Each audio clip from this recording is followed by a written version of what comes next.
বাজারে এখন সারা বছর সব ধরনের সবজিই পাওয়া যায়। আগে ভাবতাম কপি মনে হয় শুধু শীতকালেই পাওয়া যায়, কিন্তু না, এই সব সবজি এখন সারা বছরই পাওয়া যায়। এই যে একটা কপি, তো এই কপিটা আমি ঘন্ট করব, তো তার জন্য কপিটা সুন্দর করে চিকন চিকন করে এমন ছোট ছোট করে প্রথমে কেটে নিব। তো কে কে কপি ঘন্ট খান বা পছন্দ করেন জানাবেন। তো এই তো আমার কপি কাটা শেষ। আর কপি ঘন্টের মধ্যে যদি ডাল দেওয়া যায় তাহলে ওই ঘন্টটা কিন্তু আরও বেশি মজা লাগে। আর যে কোনো ঘন্টের মধ্যেই যদি একটু আলু কেটে দেওয়া যায় ওইটাও কিন্তু ভালোই লাগে, একটু আঠালো ভাব আসে, তো ওই ঘন্টটাও কিন্তু ভালোই লাগে। তো আমি কপি ঘন্ট করার জন্য প্রথমে একটু গরম পানি করে নিছি। তো এই গরম পানির মধ্যে কুচানো কপিগুলো আর আলু দিয়ে তার উপরে মরিচ পেঁয়াজ দিয়ে আমি এটা সুন্দর করে সেদ্ধ করে নিব।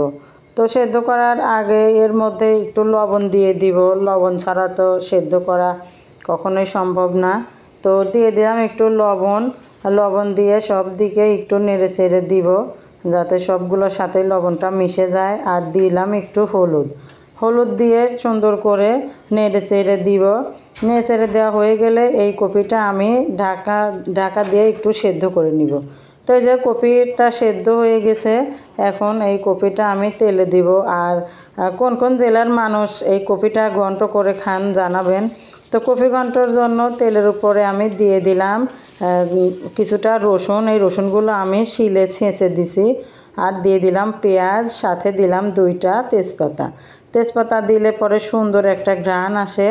আর যে কোনো এই কপি ভাজিতে হোক আর ঘন্টতে হোক যদি 5 ফোড়ন তেলে দেওয়া যায় তাহলে কিন্তু কপি দিয়ে আর কোনো গন্ধই আসে না। এই তো তেলে দেওয়া শেষ। আর যে কোনো ঘন্ট তরকারিতে আমরা পিটুলি দেই, তো কপি ঘাটাতে তো পিটুলি অবশ্যই দিব। তার জন্য পিটুলিটা আগে রেডি করছি, সেটা হলো চালের গুঁড়ি সুন্দর করে এরকম পানিতে গুলাইয়ে এরকম উপরে দিয়ে দেই। এটা দেওয়ার পরে হলো আমরা ঘন্ট করি। আর এই পিটুলিটা দেওয়ার একমাত্র কারণ হলো সুন্দর আঠালো ভাব আসে আর খেতেও কিন্তু ভালোই লাগে। তো এটা ঘোটার জন্য আমার খুব স্পেশাল একটা ঘুটনি আছে যেটাতে গ্রামের মানুষ উরুং বলে, এটা নারকেলের মালা দিয়ে তৈরি করা হয়। তো এটা দিয়ে ঘুরতে কিন্তু আমার খুব ভালোই লাগে। তো এই তো কপিগুলা সুন্দর করে উরুং দিয়ে আমি ঘুটে নিলাম। তো এই কপি ঘন্ট কিন্তু রুটি দিয়েও খেতে ভালোই লাগে আর ভাত দিয়েও কিন্তু ভালোই লাগে। তো এই তো আমার কপি ঘন্টটা শেষ।